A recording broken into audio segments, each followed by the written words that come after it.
Corona virus से लड़ना है तो आपको खुद तैयार रहना होगा, क्योंकि कोई सरकार, कोई व्यवस्था, कोई डॉक्टर कोरोना को हरा नहीं सकता है।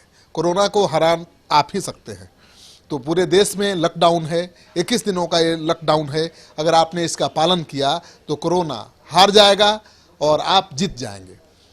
क्या क्या सावधानी बरतनी चाहिए, क्या क्या लक्षण हो सकते हैं कोरोना के, और क्यों पैनिक में आने की जरूरत नहीं है, सारी जानकारी पर चर्चा करेंगे आईएमए के प्रेसिडेंट इलेक्ट अमरकांत झा अमर जी से, बिहार के जाने माने चिकित्सक डॉक्टर शाहजानंद जी से, और जो भी गलतफहमियां है कोरोना को लेकर, क्योंकि आजकल जिसको सर्दी खांसी बुखार हो जाता है उसकी सांस अटक जाती है कि कहीं कोरोना वायरस का अटैक तो नहीं हो गया। ऐसा नहीं है, मौसम बदल रहा है और सर्दी गर्मी की वजह से ये फ्लू का असर हो सकता है। तो आपको डरने की ज़रूरत नहीं है और तुरंत अस्पताल भागने की भी ज़रूरत नहीं है। क्या सावधानी बरतनी चाहिए, हम खुद बात करेंगे इनसे और आपको बताने की कोशिश करेंगे।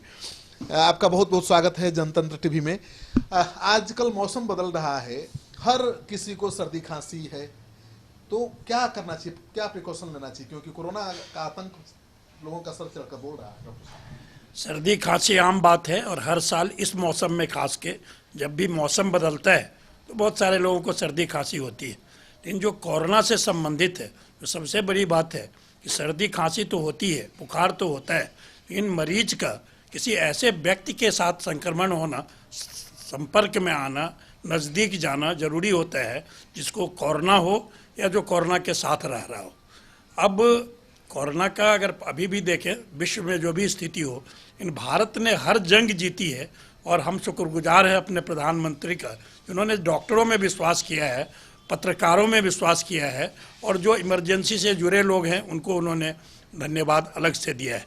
हम सारे ऋणी हैं उनके, और हम वचन देते हैं कि हम सारे मिल के, जो हम इमरजेंसी सेवा से जुड़े हुए लोग हैं, खास के जो हमारे प्रेस के मीडिया के बंधु हैं और हम चिकित्सक हैं, हम लोग 24 घंटे लगे हुए हैं। और इसमें सबसे ज़्यादा हमारे आईएमए का एक हेल्पलाइन है जिसमें हमारे 4 वरिष्ठ चिकित्सकों का नंबर है, तो दिन में 300-400 तक लोगों की जिज्ञासा आती है, जो आपने प्रश्न पूछा वही लेके। उन्हें सर्दी है, खांसी है, बुखार है, तो कुछ भी घबराने की ज़रूरत नहीं है। हम लोग सामान्य दवा बताते हैं, जो बुखार की दवा है, सर्दी की दवा है।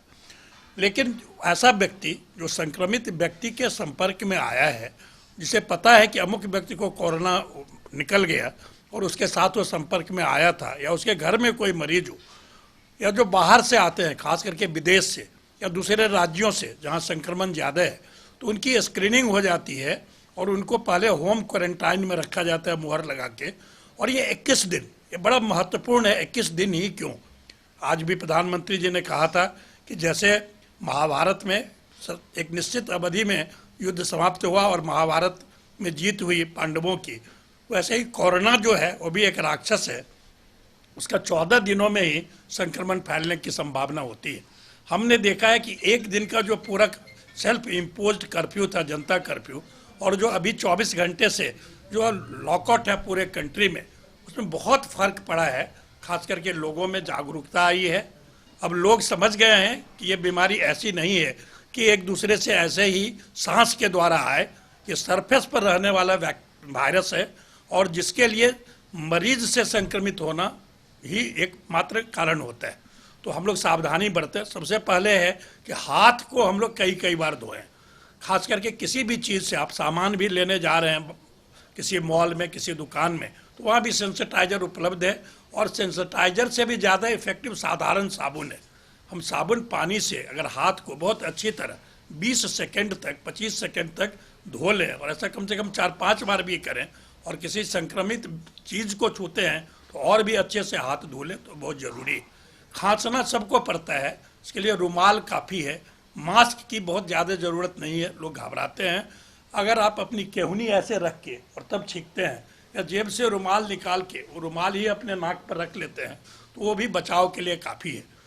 और ख़ास करके जो सर्दी खांसी से डरने की जरूरत नहीं, सर्दी खांसी से बिल्कुल डरने की ज़रूरत नहीं है। वो आम दिनों की तरह भी आजकल हो रहा है, और उसके लिए सामान्य दवा जो है वही काफ़ी है। तो डॉक्टर शाहजानंद जी अब बात कर लेंगे। डॉक्टर शाहजानंद जी, आपको तो बहुत फोन आते होंगे, आपके जानने वाले फोन करते होंगे, किस तरह का पैनिक है लोगों में? पब्लिक में जो घबराहट है, ऐसी घबराहट हमने कभी नहीं सुना, ने कभी देखा। तो हम लोग तो 200-300 फ़ोन रोज अटेंड कर रहे हैं, बहुत अच्छा से समझा देते हैं। यदि किसी को ड्राई कफ है, किसी को सर्दी हो गया है, माइल्ड फीवर है, कोई घबराने की ज़रूरत नहीं है। किसी को काफ़ी कफ आ रहा हो और हाई फीवर है, फिर भी घबराने की ज़रूरत नहीं है। फ्लू है, इन्फ्लुएंजा वायरस हो सकता है। किसी को कफ है, हाई फीवर है, ब्रेथलेसनेस हो रहा है, सांस लेने में दिक्कत हो रही है, तो उस पेशेंट को इमीडिएट हम लोग भर्ती कराते हैं। यानी सांस लेने में जब परेशानी ज्यादा हो, बुखार हो, सर्दी हो, खांसी हो, तब सावधान होना चाहिए। हाँ, सब तो सावधान होना चाहिए और उस हिस्ट्री लेना चाहिए कि आप किसी से कॉन्टैक्ट में आप आए हैं, ऐसे आदमी जो विदेश से आया हो, जो उस तरह के लोगों के साथ रहा हो, तो उसमें हम लोग सावधान हो जाते हैं। तब उनको हम लोग रेफर करते हैं जहाँ इसकी सुविधा प्राप्त। लेकिन कई ऐसे लोग हैं जिनको डर है कि हमको भाई कहीं संक्रमण ना हो गया हो, लेकिन उनको पता ही नहीं है कि कहाँ जांच होगी, कैसे जांच होगी। तो जिनको डर है कि उनको कोरोना का संक्रमण हो गया है या कोरोना से प्रभावित व्यक्ति के टच में आ गए हैं, उनको कहाँ जाना चाहिए जांच के लिए, किससे संपर्क करना चाहिए? देखिए, यहाँ जांच की सुविधा अभी एक जगह तो शुरू हो गया है, राजेंद्र इंस्टीट्यूट जो हमारा यहाँ पर है गमकुआं में, वहाँ जांच हो रहा है और वहाँ पॉजिटिव केसेस आ रहे हैं। दूसरी जांच की सुविधा हमारा IGMS में शुरू हो गया है और एम्स में भी शुरू हो गया है। और हम लोग का किट यहाँ भी PMCH में भी आज पहुँच गया है, जहाँ 2-3-4 दिन वहाँ में शुरू हो जाएगा। लेकिन अभी इमीडिएट गमकुआं में यहाँ पर जो Rajendra institute of medical sciences, वहाँ जाना चाहिए और तुरंत जांच हो जाता है। और यदि पॉजिटिव होता है तो हम लोग वहीं पर भर्ती भी कर लेते हैं। हमारा वहीं पर कोरोना वार्ड है और वहाँ आइसोलेशन, जिसको सस्पिशन है, वहाँ बेड भी लगा हुआ है, आइसोलेशन वार्ड वहाँ लो रहता है। आपको नहीं लगता कि आइसोलेशन वार्ड और ज़्यादा बनाए जाने की जरूरत है? एक जगह भी है आइसोलेशन वार्ड, देखिए यहाँ हर जगह है, लेकिन अब सिर्फ नालंदा में वेल डेवलप, आपको यहाँ PMCH भी बनना चाहिए। जो IGMS में काफ़ी लोग भाषण देते हैं, वहाँ भी आइसोलेशन वार्ड होना चाहिए और वहाँ और कोरोना का भी बेड्स वहाँ होना चाहिए, क्या वहाँ ज़्यादा सुविधा मिल सकता है। एम्स में ऑलरेडी सब बना दिया है, तो कोरोना वार्ड्स अभी ज़्यादा यहीं रखे हुए हैं नालंदा में। नहीं, इनको हर मेडिकल कॉलेज में कोरोना वार्ड रखना पड़ेगा, आइसोलेशन वार्ड रखना होगा और वहाँ हर तरह की सुविधा देना होगा। डॉक्टर साहब, जब बिहार सरकार ने लॉकडाउन का ऐलान किया, उसके बाद पटना में जो मजदूर थे, पुणे से जो लोग आए थे जहाँ संक्रमण ज़्यादा है, तो वो बसों में ठूस ठूस कर जा रहे थे गांव की तरफ। ठीक है, कई लोगों के हाथों पर मुहर लगा हुआ था शायद जांच के बाद, लेकिन कई ऐसे लोग थे जिन पर कोई मुहर नहीं लगा हुआ था। तो आपको नहीं लगता है कि बसों में जो ठूस ठूस कर लोग जा रहे थे भेड़ बकरी की तरह, वो बहुत बड़ा खतरा हो सकता है संक्रमण का गाँव में? गांव में तो खतरा ऑलरेडी हो रहा है, हो चुका है, जो भी बहुत पता नहीं है। गांव से खबर आई है, पंडारक से, हमारे गांव से जो दिल्ली से लोग आए हैं बहुत हाई फीवर में, उनको गांव में लोग घुसने नहीं दे रहा है। हम राय दिया भाई आके नालंदा में भर्ती हो जाओ, यहाँ पर जाँच हो जाएगा, सब हो जाएगा। तो इस तरह की बातें हो रही हैं। इसमें थोड़ी दिक्कत हुई है, जो बॉम्बे और दिल्ली वाले को ट्रेन नहीं लाना नहीं चाहिए था, ट्रेन कैंसिल करना चाहिए था, जो जहाँ वहीं रहे वहीं इलाज करावे। अब यहाँ आ गए हैं तो एक ही बस जा रही है, यहाँ पर मुजफ्फरपुर एक बस जा रही है, जाने वाला 300 आदमी है, तो वहाँ लोग मार करके जा रहा है। लेकिन जिस तरह से लोग गए हैं उस तरह से बहुत बहुत बहुत दुखद है और किस समय कहाँ से विस्फोट होगा कहना मुश्किल है। तो डॉक्टर साहब चिंतित हैं कि जिस तरह से लॉकडाउन की खबर के बाद लोगों में भगदड़ मची और एक बस में भेड़ बकरियों की तरह ठूस ठूस कर लोगों को ले जाया गया, उससे संक्रमण का खतरा गाँव में ज़्यादा बढ़ गया है। और कई जगहों से फ़ोन कॉल्स भी आ रहे हैं, गाँव से शिकायतें भी आ रही हैं कि तेज बुखार में लोग गाँव पहुँच रहे हैं, उनको सर्दी खांसी सब कुछ है, यानी कोरोना के लक्षण दिख रहे हैं। तो गांव में भी दहशत है और गांव में लोग गए हैं तो संक्रमण का खतरा गांव में ज़्यादा बढ़ गया है। अब बात करते हैं IMA के प्रेसिडेंट इलेक्ट झा जी से। झा जी, आपको क्या लगता है कि जो व्यवस्था है बिहार सरकार की तरफ से वो पर्याप्त है और IMA की तरफ से क्या हो रहा है? बिहार सरकार की तरफ से जो भी संभव है, जो भी संसाधन उपलब्ध हैं, उसमें बिहार सरकार पूरी तरह मुस्तैदी से कार्य कर रही है। हमारे IMA ने पहले दिन से ही इस युद्ध में सरकार का साथ दिया है, स्वास्थ्य व्यवस्था का साथ दिया है और जनता का साथ दिया है।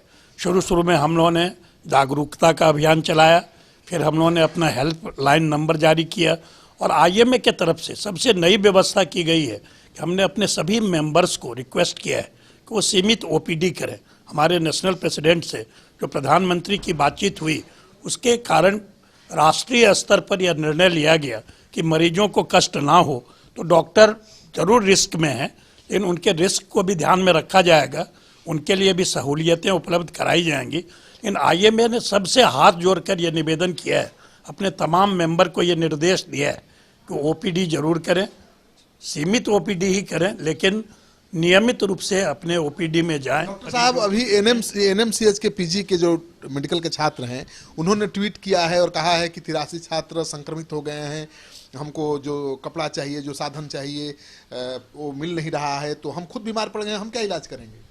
अपना देश में जो भी सीमित संसाधन है उसको ओवरनाइट नहीं बढ़ाया जा सकता। एक वेंटिलेटर ही बनाने में कितने महीने लग जाते हैं। इसी तरह जो आज का डिमांड है, ये अचानक एक विपदा है, उसमें हमको स्वयं को तैयार करना पड़ेगा। मास्क है तो लोग खुद का मास्क भी बना ले रहे हैं, जो प्रोटेक्टिव गारमेंट्स है वो भी लोग बना रहे हैं। और इसमें कितना दम है कि पीजी के छात्र 83 छात्र संक्रमित हो गए? पीजी के छात्र जो है पूरी निष्ठा से काम कर रहे हैं। ये ज़्यादातर मेरे हिसाब से सत्यता इसमें नहीं है, क्योंकि जो भी जांच का रिपोर्ट है वो हर दिन जारी किया जाता है बिहार सरकार के द्वारा। एक इसके लिए बनाया हुआ है जिस पर रोज का कितने लोगों का जांच हुआ। पीजी के डॉक्टर संक्रमित नहीं है, ये सरकारी आंकड़े के हिसाब से, हमारी जानकारी के हिसाब से, और उन सबों को पूरी सुरक्षा मुहैया की गई है और वो लोग पूरी तत्परता से काम भी कर रहे हैं। हमारा जो डॉक्टर समुदाय है उसने इसे एक चैलेंज के रूप में लिया है और हर डॉक्टर पूरी मुस्तैदी से इस युद्ध में जनता को बचाने में लगा हुआ है। चलिए एक बार फिर से संक्षिप्त में बता दीजिए कि लोगों को कोरोना से डरने की जरूरत नहीं है, सावधानी बरतने की जरूरत है। क्या क्या सावधानी बरतनी? सबसे जरूरी है हाथों को बार बार धोना। अगर छींकते हैं तो नाक पर रुमाल रख लेना या केहूनी पर में, केहूनी ऐसे नाक के ऊपर में करके छींकना। जो संक्रमित लोग हैं उनसे संपर्क में बचना।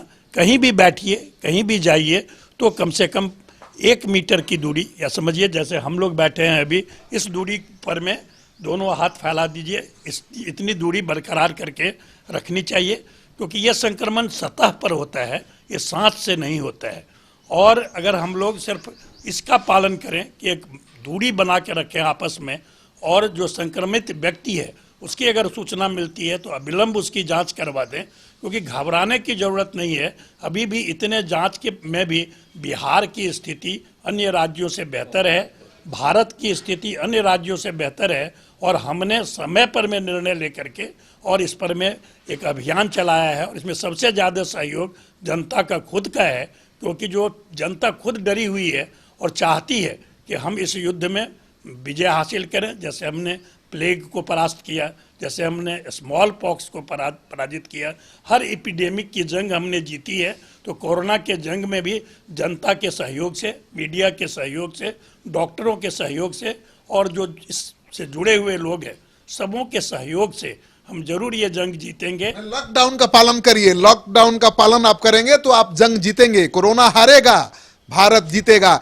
डॉक्टर सहजानंद जी हैं, उनसे बात करेंगे कि अगर किसी को सर्दी खांसी की शिकायत हो, बुखार हो, तो क्या करना चाहिए, कौन सी दवा लेनी चाहिए, घबराना चाहिए या नहीं घबराना चाहिए? जैसे ही बुखार हो पैरास्टामोल की गोली लेना चाहिए, कोई घबराने की बात नहीं है। और कोरोना ऐसा नहीं है कि हमारे बिहार में इतना आसानी से फैलेगा। जितना हम लोग लॉकडाउन फॉलो कर रहे हैं, यहाँ की जनता जितना साथ दे रही है, इससे लगता है कि लॉकडाउन रहने से यहाँ समस्या नहीं आएगी। और हमारे नेशनल आईएमए के ने उन्होंने डायरेक्शन दिया है कि कोई भी डॉक्टर, हमारा आईएमए के डॉक्टर ओपीडी बंद नहीं करेगा, हम लोग सीमित ओपीडी करेंगे। और पूरा बिहार के डॉक्टर को आग्रह करते हैं, इस जनहित को देखते हुए, गरीब जनता के हित को देखते हुए हम लोग सीमित ओपीडी चालू रखें। तो जो आपको संशय हो रहा था, जो डर आपके दिमाग में बैठा हुआ था, मुझे उम्मीद है कि डॉक्टर सहजानंद, डॉक्टर अमरकांत झा, अमर से बात करने के बाद वो निकल गया होगा, वो दूर हो गया होगा। तो डरने की जरूरत नहीं है, सावधान हो जाने की जरूरत है। कोरोना हारेगा, आप जीतेंगे, लॉकडाउन का पालन करिए। जनतंत्र टीवी के लिए पटना से श्रीकांत प्रत्युष की रिपोर्ट।